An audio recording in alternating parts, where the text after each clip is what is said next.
खबर दें, शुमाली वज़ीरिस्तान के कबायली अमायदीन की कोर कमांडर पेशावर के साथ मुलाकात अतमानजई कबायली अमायदीन ने पाक फौज के गैर मुतज़लज़ल जज्बे को सराहा है, जबकि कबायली अवाम पाक फौज की जंग में कुर्बानियों को कदर की निगाह से देखती है। फौज कबायली आवाम की फलाह बहबूद के लिए वसाइल बरोए कार ला रही है। इस बारे में मज़ीद तफसीलात जानेंगे।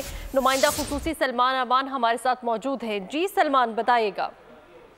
जी बिल्कुल, शुमाली वज़ीरिस्तान के अतमानजई कबाइल के अमायदीन ने आज corps commander Peshawar lieutenant general Hasan Azhar Hayat के साथ मुलाकात की है। इस मुलाकात में जो कबायली इलाकों के कबायली अवाम के मसाइल हैं उन पर तबादला ख्याल किया गया और कबायली अमायदीन का कहना था कि वो दहशत गर्दी के खिलाफ जंग में बेमिसाल कुर्बानियों पर और ख़ास तौर पर उनके इलाकों को दहशत गर्दी से पाक करने पर पाक फौज के मशकूर है और मुस्तकबिल में भी दहशत गर्दी के हवाले से या इंसदाद दहशत गर्दी के हवाले से हर हाल में ताउन जारी रखा जाएगा। और जिस तरह से इन इलाकों की जो साबका फाटा के इलाके कहलाते हैं, सोशो इकोनॉमिक जो अपलिफ्टिंग है उसके लिए और इनको कौमी धारे में काम शामिल करने के लिए जिस तरह से पाक फौज कोशिशें कर रही है, कबायली अमायदीन ने उसको सराहा और उनका कहना था कि जो गैर मुतज़लज़ल जज्बा है दहशत गर्दी के खिलाफ और कबायलियों को अपलिफ्ट करने के लिए उस पर कबायली अवाम पाक फौज के साथ हैं। कोर कमांडर का कहना था कि पाक फौज कबायली इलाकों में जो शहरी हैं उनकी फलाह बहबूद के लिए तमाम तर वसाइल जो है बरोए कार लाएगी और खैबर पख्तूनख्वा हुकूमत के साथ मिलकर कबायली इलाकों की कबायली अवाम की